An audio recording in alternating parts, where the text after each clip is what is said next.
Hello，金牛座的朋友们，大家好，我是 Jane。今天这个影片呢是要给金牛座的朋友们的月运势能量牌卡解读哦。那我们的月运势能量牌卡解读没有任何时间上面的限制，所以如果你刚好不是在我们首播的时候看到这一则影片的话呢，我会建议你以当下的月份为主，或者是前后推敲1个月时间，通通都可以。影片下方资讯栏有详细的影片使用说明。那当然呢，我也相信什么时候看见就是最适合你的时间，所以你也可以不需要拘泥这些时间点上面的问题哈，去享受这些讯息要为你带来的协助就可以了。OK， 首先呢，一样我们在12星座开场的同时，会给大家这个生活小贴士作为一个参考哈。我很明显感觉到这个金牛座的朋友们哈，你在这个月份会特别想要去买这个防晒的用品。OK， 特别是你可能用到了一个，就是可能以前你没有尝试过这个，不好意思，这个是封面的牌哈，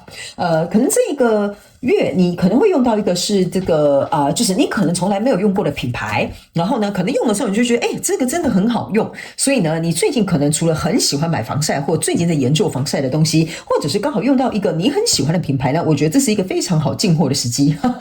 因为我感觉某部分的这个金牛座的朋友们，你运气可能也很好哦，这个牌子刚好顺便有在打折 ，OK 哈。好，第二个呢，要给金牛座的朋友们的这个讯息是，最近你好像特别喜欢吃米血糕 ，OK 哈，因为我很明显就是看到那种像卤味拼盘的米血糕，还有海带 ，OK 哈，米血糕跟海带，然后呢，还有豆干都非常有可能是这个金牛座最近特别喜欢的这个，可能是下酒菜哈，或者是刚好卤味，你刚好就最近很喜欢吃这几样东西 ，OK 哈。好，那第三个呢，要给这个金牛座的朋友们的开场讯息是呢，我感觉金牛座的朋友们，你们最近呢特别适合跟绿色颜色的水晶或者是绿色颜色相关的东西做一个搭配，好，不管是服装啊、饰品啊、配件啊，那这水晶的部分，特别是这个绿色的那个应该叫捷克陨石，好，然后还有另外一种绿色水晶，我有点忘记它的名字，但没有关系，只要你有绿色水晶，通通都可以。OK 好，不用执着它的名称哈，因为水晶最重要的不是在于它的名称，而是你跟它能量场上面的连结，好不好？好，那以上呢，这个就是你的开场讯息，我们就准备进入到这次你的月运势能量牌卡解读。首先，这个月份你的挑战是 Temperance， 这3组能量牌卡分别是过去、现在、未来的能量场，在我手中，你们前看不到可能会迎来的事件是圣杯4。OK 好，那我们就一起来看看天使跟宇宙有什么样的讯息，希望透过我来传递给金牛座的朋友们，好吗？那请给我一点时间，让我来感受你能量场上面的呈现跟细节哈，请稍后哦。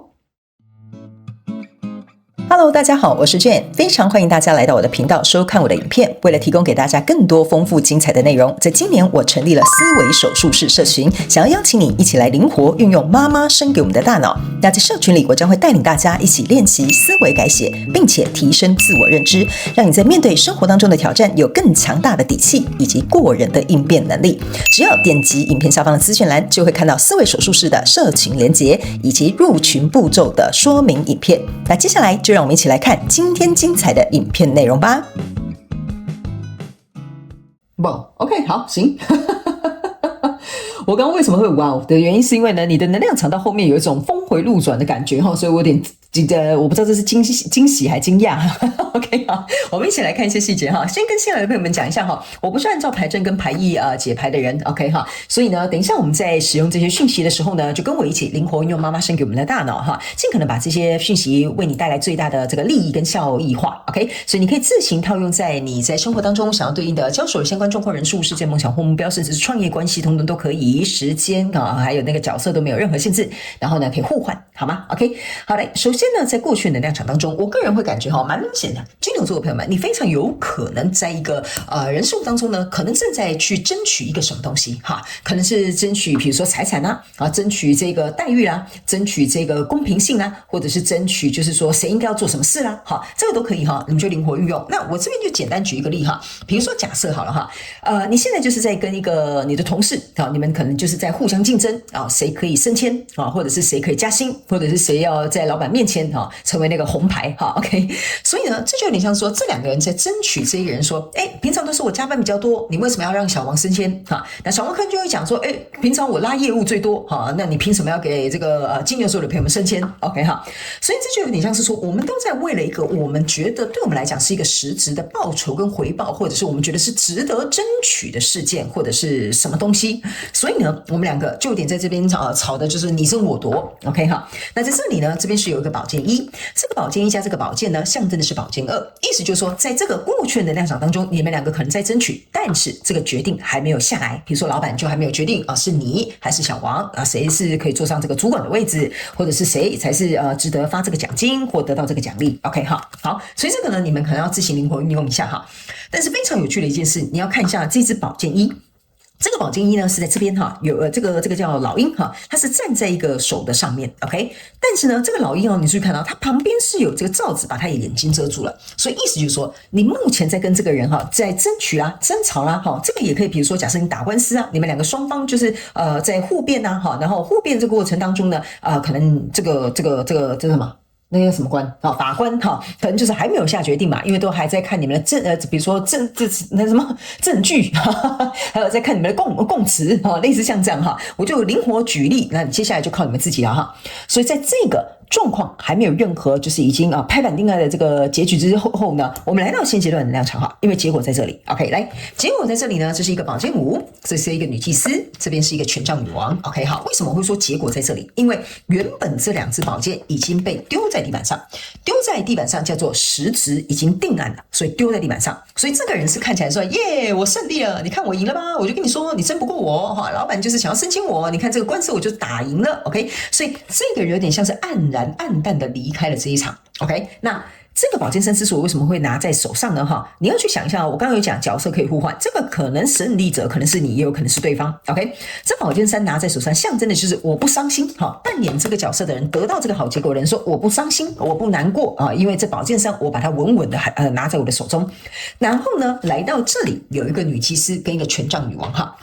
这两张牌卡呢，让我有一种感觉，就是这个人他已经获得他要的胜利之后呢，他变成这个权杖女王，就是你看吧，这件事情就由我掌权了吧？你看吧，现在我就可以要求你的赔偿金了吧？你看吧，现在就是我变成主管了吧？所以这个得胜的人呢，来到这里，他变成一个权杖女王。但是呢，这边呢，那个输的黯然退场的这个人呢，变成了一个女祭司。OK， 这个女祭司是在干嘛呢？我告诉你大家千万不要小看女祭司的能量女祭司就是默默暗或者是隐藏在某个状况之下，台面之下你看不到他在想什么，所以这个虽然他目前暂时好像是形体的黯然离场，但是这个人心中是有算盘的。OK 所以呢，他在打他心中的小算盘你可能在这边庆祝你的胜利，所以你的挑战牌卡在这边叫做 Temperance。OK 这个 Temperance 的意思就是说，第一有一个含义，你的挑战是什么呢？挑战的意思就是说，千万不要因此尾巴就拿翘了就你尾巴就翘起来说，你看吧，我就跟你讲，老板一定喜欢我，你看吧，当初我就跟你讲，这个官司一定是打输他们说这个就是你的考验，千万不要乐过头了。为什么呢？因为等一下我要告诉你后面这个东西 ，OK， 来，后面就是来了，这个回马枪来了这边有一个宝剑骑士，这边有一个钱币四，这边有一个圣杯五 ，OK 我个人会感觉这个跟你交手的这个人是OK 他呢在这里其实暗心中，我刚刚讲他有在打算盘的 ，OK 我不知道他是在打什么算盘，但是他最后来了一记回马枪 ，OK， 因为呢你在这边庆祝你的胜利嘛，所以呢他就会猝不及防趁你不注意的时候把这个回马枪打过来。例如说假设他就去搜证，再一次的上诉，你就发现说，哎呀，没想到他还在那边给我上诉那这一次上诉可能就不一定对你有利，或者是比如说这个没有被升迁的小王他可能变成一个奸诈的老王那他呢可能就会暗地去收集你以前可能做不好的地方，老板讨厌你的地方，老板要求但是你却做错的地方他这个回马枪是会回来的所以你要有心理准备，如果你是这个胜利者的话 OK， 但如果你不是这个胜利者，我告诉你，你这个心中的小算盘可以打一下 OK 因为我会觉得这一场战还没有到一个结果，原因是因为在这边有一个钱币四，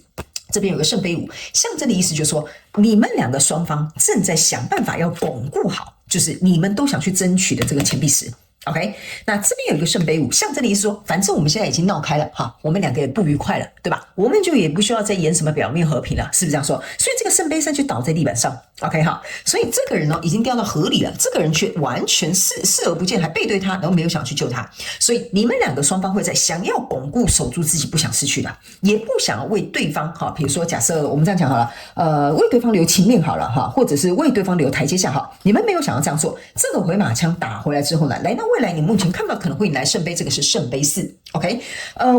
我认为这个跟你交手的人事物我觉得在未来呢，你会把所有的情面都用尽。OK 哈，意思就是说，既然你都这样的，我也没什么好跟你谈人情的，我也不要什么什么念旧，念在我们过去同事之情哈，或者是我还有点良心哦，我赔偿金拿少一点啊，你都这么过分，你还给我一记回马枪，好，那我就跟你来真的，你懂我意思吗？所以为什么我会跟你说，你后面这个有点峰回路转，就是这边打完第一仗，这边第二仗准备要又再开始啊 ，OK， 所以这暂时没有一个很明确的结局，但是我必须要告诉你，这边可能会下句上来哈，所以你可能要准备接招好，或者是让对方接招。OK 哈，好，那接下来呢，我们来用这个宇宙验证牌卡来验证一下，还有没有什么样的就是讯息，就是我刚刚传递的过程当中，他们需要验证，让这个金牛座的朋友们再特别留意的。那等一下最后呢，我们还会再来抽出一张天使跟宇宙哈，要给你额外的补充讯息，好吗 ？OK 哈，好，那就在这里。好，首先在过去的能量场当中，你抽到的这张牌卡叫做钱币国王 ，OK 哈，钱币国王，请你仔细看一下哈，这个钱币国王呢是一只乌鸦坐在这个皇位上面哈，那这个是一个钱币石，你去想哦，钱币一跟我这样讲好了，他们叫我用两个解法让你知道一下哈。钱币石呢，象征的就是说我是国王呢，这些钱应该都是我的，对吧？因为钱币国王就是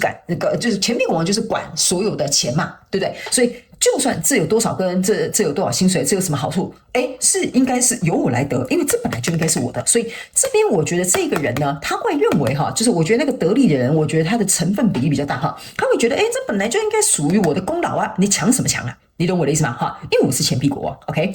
那另外一个，他们要我跟你讲的哈，就是说这个钱币国王，你就把它看成是一个钱币一，钱币一走到钱币10，中间要走到2、3、4、5、6、7、8、9，OK， 所以意思就是说呢，这个身为一个钱币国王的这个人呢，会觉得说，我从钱币一走到钱币10，我终于好不了走到终点了，你现在就想要把我整碗端走。OK 哈，所以呢，这个要看，我觉得这两个可以个别描述你们两个人的心态，或者是可以个别描述怎么讲？个别描述你的心态之外，也可以去描述你自己内心的状态。所以这就是为什么你来到我的频道，你要灵活运用妈妈生给我们大脑。我为什么会说角色可以互换？还有这些想法，有可能其中一个是你的，另外一个是对方的。所以呢，来到这个现阶段能量场的时候，这边是一个钱币2 ，OK 哈。这个钱币2呢，象征的意思就是说呢，你们在周旋的过程当中，我们刚刚有讲嘛哈，这边还在那边说这个应该是属于我的哈，这个法官大人，我觉得这个真正受害者是我哈。来到这里之后，我刚刚是不是有跟你讲，虽然看似好像已经有了一个结果，但是钱币2出来的意思就是说，告诉你不要高兴得太早。为什么？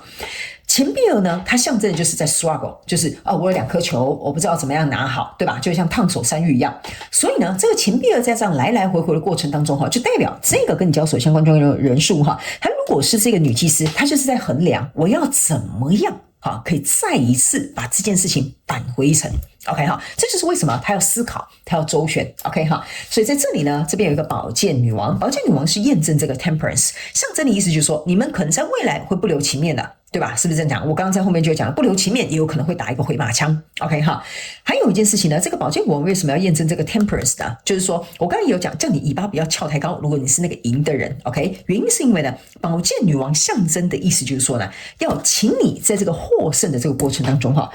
你要去想这个宝剑5加宝剑女王象征的是宝剑6，赢了就赢了，不要太嚣张。OK， 因为宝剑6象征的就是我们让这件事情和平落幕就好了。你不要去公司里面讲，你看吧，我就跟老王讲，那他就应该跟我争，然后你可能就那边炫耀说，哎呀，下个月我就升职了啊，怎么样？你看他就是这样子，他以为他自己多厉害，千万不要这样子，你知道为什么？这就是我刚刚比喻比较夸张的这个宝剑6加宝剑女王象征就是对不起，宝剑5加宝剑女王象征就是宝剑6，所以意思就是说，让这件事情过了就好。我们已经得了便宜这样就好了 ，OK 哈。我不是说你不可以去讲这个人的不是，但是我要告诉你，这个月的运势就是有一点像说告诉你低调就好了，你收进你的囊袋里，这样就好了 ，OK 哈。所以这个就是为什么我会特别提醒你，因为这个宝剑女王呢，你要去想当你把这个宝剑女王这个宝剑亮出来的意思是说有点像是我告诉你，我这边有一把剑。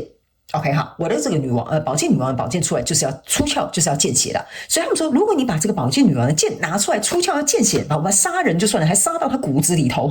那他们说这个就是为什么我们要特别提醒你，因为在未来的能量场，你抽到这张牌卡呢是这个圣杯国王。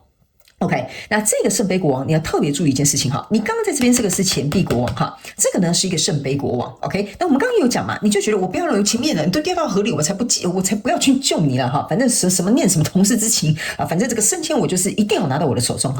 这个圣杯国王呢象征的就是那种你最看不出来情绪你最摸不透的那一种人他会在这里好来给你一个反击 ，OK？ 他为什么会变成一个女祭司？为什么会变成一个钱币？就是他默默的在进行，你知道吗？哈，金牛座的朋友们，所以这个圣杯国王他会回来这里的。OK 哈，他会觉得我这个钱币国王先给你搭上先给你当上，那我就来当这个圣杯国王，我就要扰乱你，让你以为你已经胜利了，我现在马上就把你打成落水狗哈，他就是想要来影响你的心情哈，然后想要让你来灰头土脸，你懂我意思吗？所以这就是为什么有些时候我们可以低调，有些时候我们要高调，但是要看一下这个状况，好吧 ？OK， 好，来最后我们来看天使跟宇宙有什么额外的补充讯息给我们金牛座的朋友们，好吧？来这张牌卡哈，到底是要有几只乌鸦哈？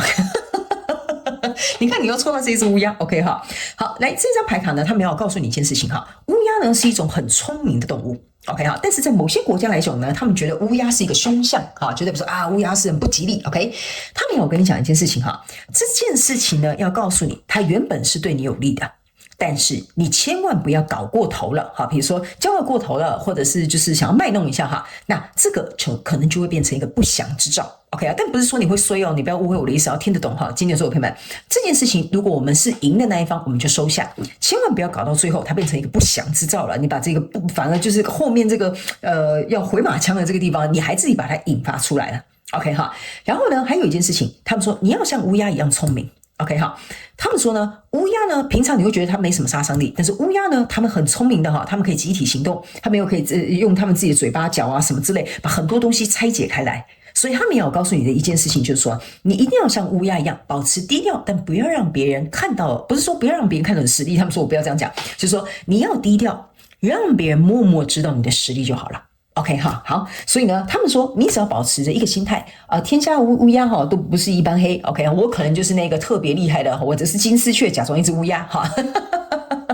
他们说呢，你就这样子这样想就好了 ，OK 哈，然后就这样子稍微度过这个月哈，不要太膨胀 ，OK 好不好 ？OK 好，我已经尽可能都不告诉你了哈，金牛座的朋友们，好 OK 好，那以上呢，这个就是要给金牛座这一次的月运势能量牌卡解读。那我希望其中有1-2句话可以帮助到你，也欢迎你在下面留言跟我分享你的故事，我都会亲自去看你的留言 ，OK 哈。好了，非常感谢你金牛座的朋友们，也谢谢你来收看我的影片，也希望你会喜欢。那我们就下个月再见喽，拜拜。